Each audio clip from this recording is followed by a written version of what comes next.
Sir Joshua, saan mo gustong tumira? Sa Pilipinas or sa Korea? Pero bilang Koreano na lumaki sa Pilipinas sa loob po ng mga 20 taon, ay mas gugustuhin ko pong tumira sa Pilipinas. Parang hinahanap ko po yung mga pagkain Pinoy. Ay, hindi ko alam parang yun po yung hinahanap ng puso ko. Yung hinahanap. The reason why I cannot leave Korea is not because of I'm Korean and not because of maganda yung buhay dito sa Korea. It's because there is unfinished business. Kahit gusto ko nung umalis, pumalik sa Pilipinas, parang meron pa rin tumatawag, parang meron pa rin kumakalapit sa akin na Annyeonghaseyo! This is Joshua, Koreano, nagtuturo po ng Korean sa Tagalog. Meron pong nagtanong sa akin, sabi niya, Sir Joshua, saan mo gustong tumira? Sa Pilipinas or sa Korea? Kaya sabi ko sa kanya, para bang tinanong mo ako kung sinong mas gusto ko, nanay ko or tatay ko? Sampalin kaya kita dyan.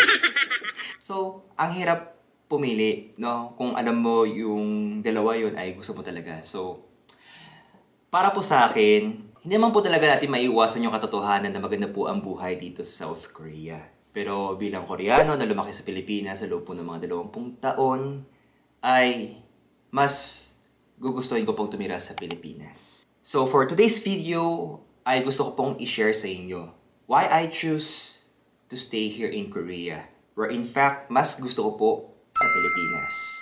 Kaya, panoorin niyo po hanggang sa dulo ang ating video. So let's start! Ay, wait lang. Bago pala po tayo magsimula, ay meron pala akong good news sa inyo. Na recently ako po ay napili bilang isang brand ambassador po ng Rhea Cosmetic.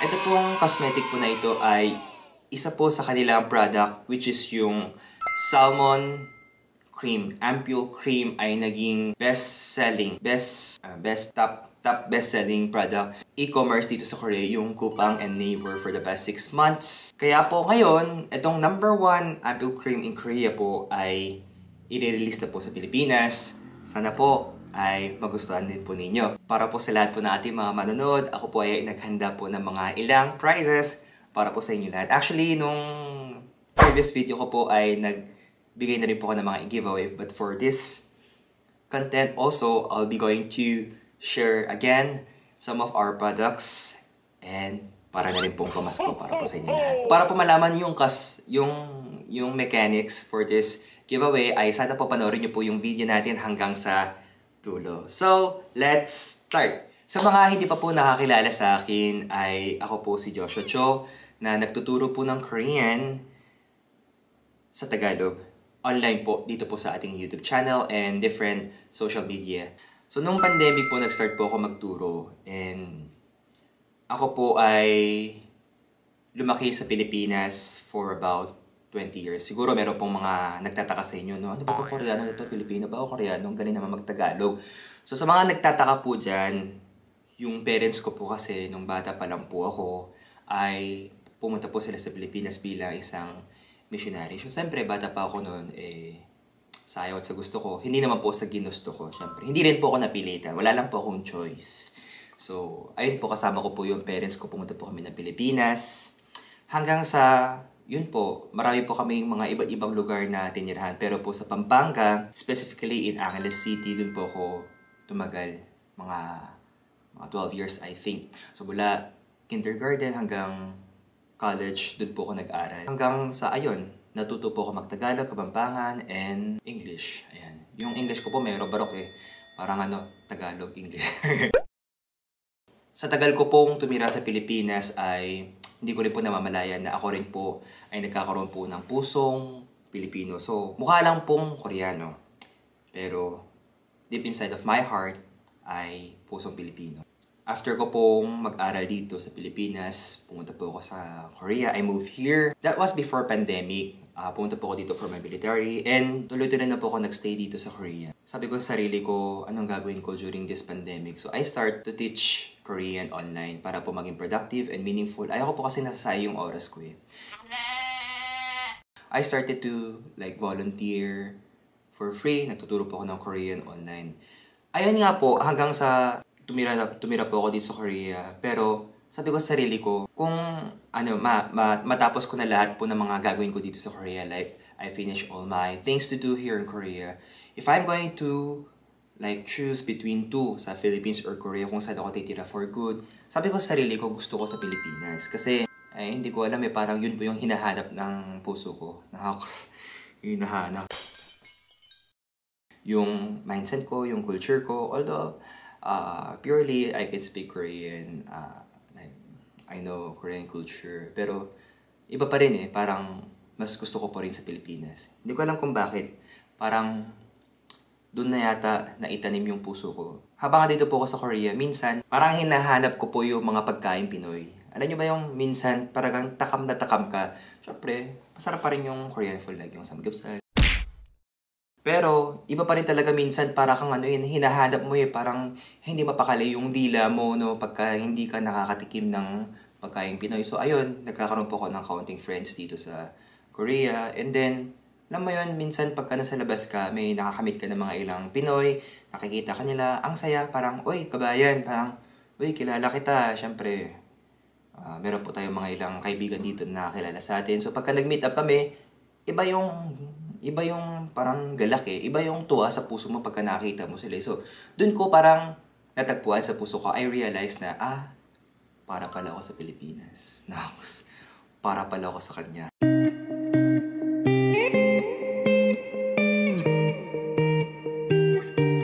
So, like, I found my purpose. Okay, sa Pilipinas tayo.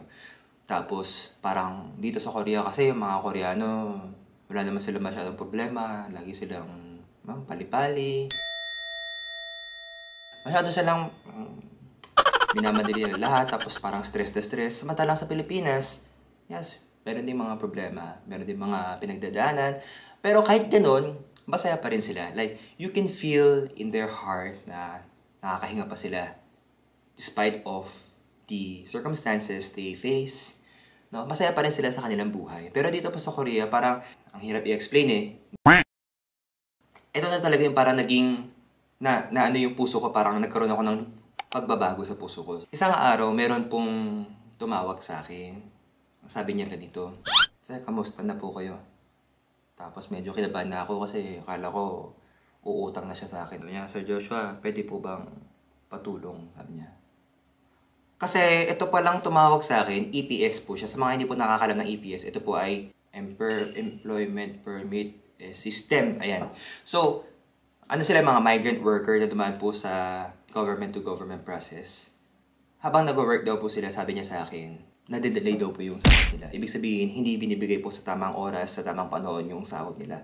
Tapos, kinakaltas pa. Ibig sabihin, nag-overtime sila. Dito po sa Korea kasi pagka nag-overtime ka, dodoble yung sahod po talaga. Yung kada oras, kada araw mo, pagka nag-overtime ka. Pero hindi daw po sila nabibigyan. So, meron siyang complaint. Syempre, ikaw naman pinagod tapos hindi bibigay yung pinagpagura mo. Sino bang hindi magagalit? So, wala siyang magawa, no? Kasi hindi niya alam yung Korean culture, hindi niya alam yung language. So, nagpapatulong siya sa akin pero wala siyang magawa. Sa embassy po kasi dito, hindi nila lahat ma-reach out. Kasi ang daming mga ganitong cases. Although meron po mga ilang migrant center na tumutulong po sa kanila, like, they cannot cover up everything. Sabi ko, sige, parang gusto kong tulungan. Pero ako rin, kasi medyo malayo po sila, like, as much as I want, hindi ko talaga sila mapuntahan or matulungan. So hanggang sa phone call, kinakausap ko yung mga sajangnib nila, ibig sabihin yung boss nila, yung mga CEO nila. So, meron mga cases na nasa-solve namin, yung mga iba, hindi po nadadaan sa magandang usapan.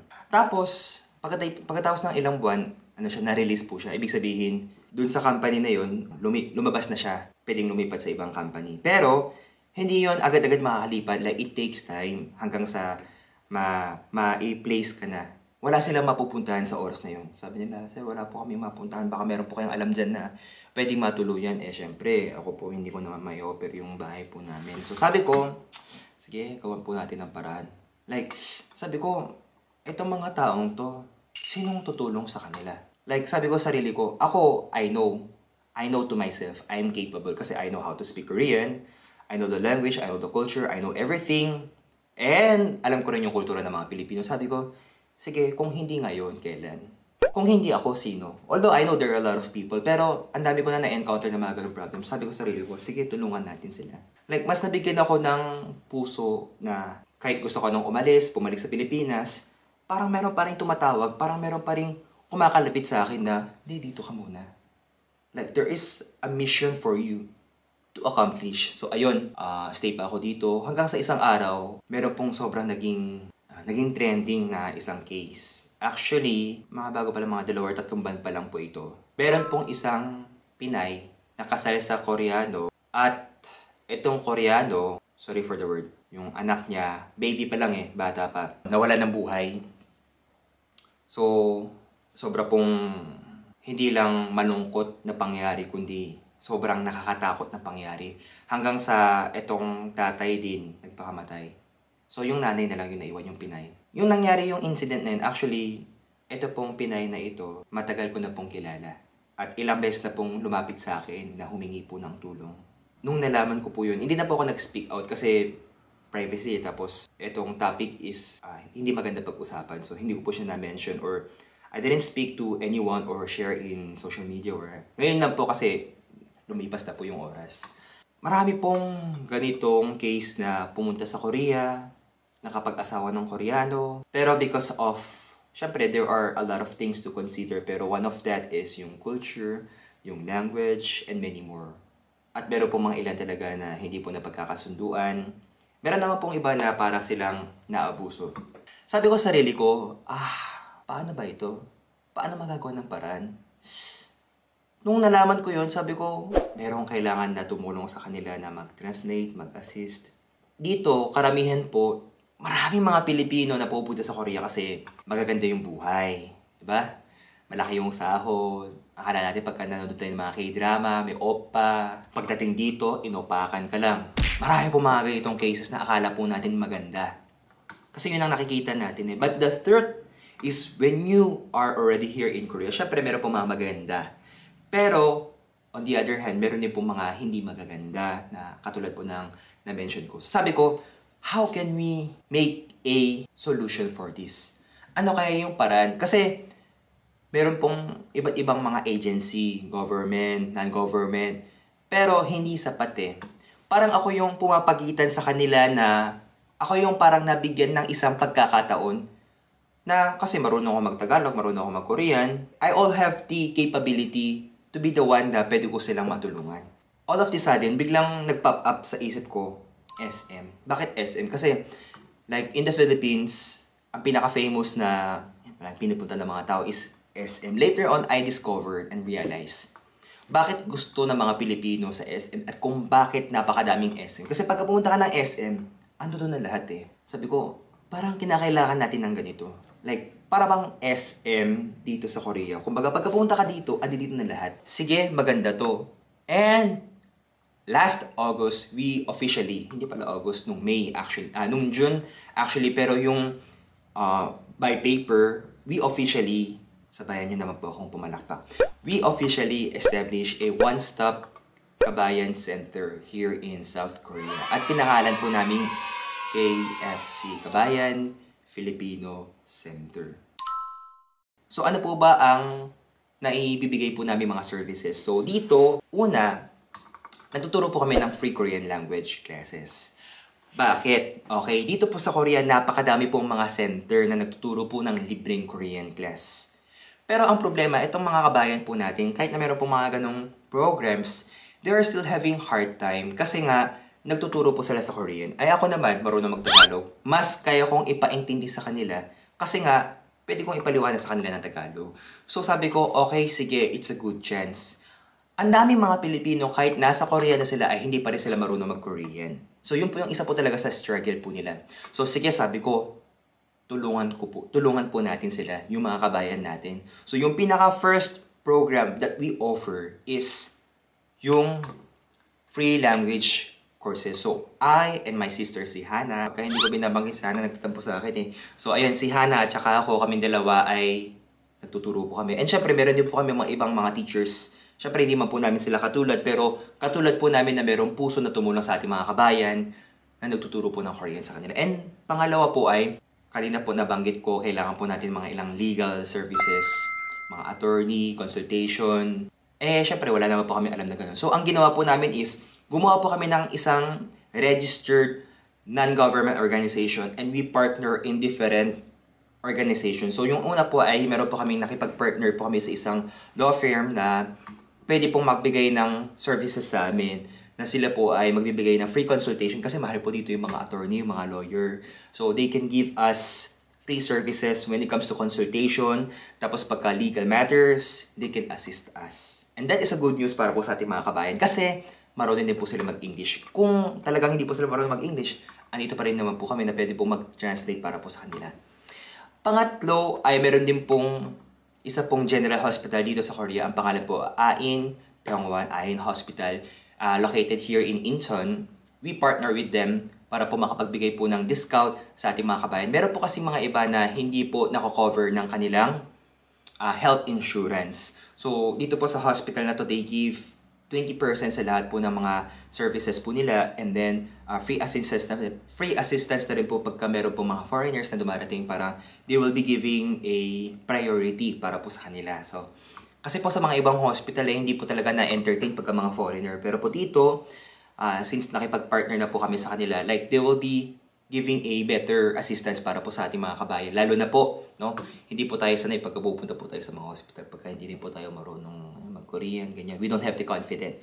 So, ayun, meron pong law firm, hospital, Korean language. Tapos nga po yung nabanggit ko is wala po silang matutuluyan once they are released. Ibig sabihin, lumabas po sa isang company. So, naghanap po kami ng isang center, isang parang malaking bahay kung saan ay malapit po siya sa subway station. Kasi subway station is the most convenient dito po sa Korea pagdating po sa transportation. So, ayun, kumuha po kami ng isang malaking bahay. And yun po yung ginawa po naming center for our kabayan. And dito ay pinapatuloy po natin ang ating mga kabayan na wala pong mapuntahan, and that is for free. Pati pagkain, pati mga korte, lahat. We give it for free for them. Yun naman po yung gusto na yung libre. So, ayun, tinatawag po namin siyang shelter. And meron pong mga ilang tao din na, syempre, andito ka na sa Korea. Gusto mong ma-explore Korean culture, Korean tradition, yung mga nature. So, we give once a month a free tour na rin sa iba't ibang lugar para naman din po ay ma-experience po nila. Hindi lang sila puro trabaho, hindi lang sila puro kayod, no? Hirap yung dating nila dito, kundi maranasan din naman po nilang mag-relax, mag-unwind, maranasan po yung iba't ibang mga attraction dito. After we establish, parang sabi ko, the reason why I cannot leave Korea is not because of I'm Korean and not because of maganda yung buhay dito sa Korea. It's because there is unfinished business. Nakita ko na mas marami pong mga tao na kailangan ng tulong dito. And like, I fit in this situation wherein I can be the bridge to connect them. So sabi ko, ang saya. Kasi, after all, every Sunday, we also give them Filipino worship service. Kasi alam po natin yung mga kabayan po natin. Although we have like different religion. I'm a Christian, born again Christian. And sa church po namin, yung mga Pilipino po, naghahanap po sila ng Filipino church. Sabi ko, okay, it's the chance. No? Sabi ko, eto na yun. So, I grab it. We opened a Filipino worship service kung saan sila po ay pwede makarinig po ng salita ng ating mahal na Panginoon in Tagalog. Wow! So, lahat ng services na to, kinombine po namin, and we established Kabayan Filipino Center, which is yung one-stop Kabayan Center po ng ating mga kabayan dito sa South Korea. So, that is the reason why I'm still here in Korea, kasi marami po pong kailangan na gawin para sa kanila. Sabi ko nga po sa sarili ko, sa susunod, gusto ko pong i-showcase yung buhay ng ating mga kabayan dito sa South Korea. Thanks to our kabayan kasi parang feeling ko nasa Pilipinas na rin po ako eh.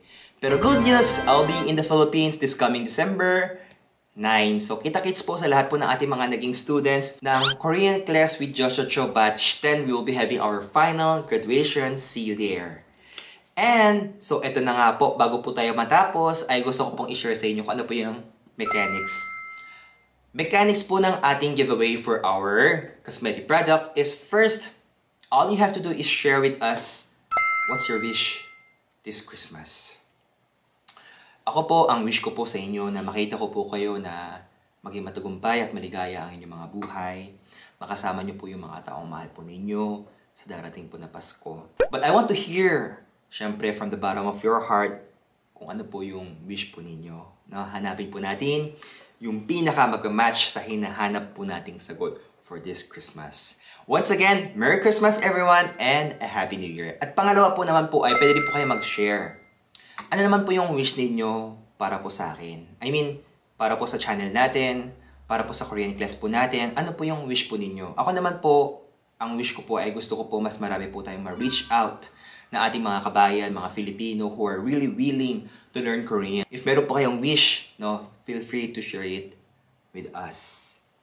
So, mga Chingo, maraming salamat po sa panonood hanggang sa huli. Sana po ay tulungan niyo po ako at suportahan niyo po ako hanggang sa huli. And your messages, your support will be strength in my heart to pursue and continue whatever is in my heart. Maraming pong salamat sa inyong pakikinig. Fighting and fighting sa ating lahat. 감사합니다, 여러분!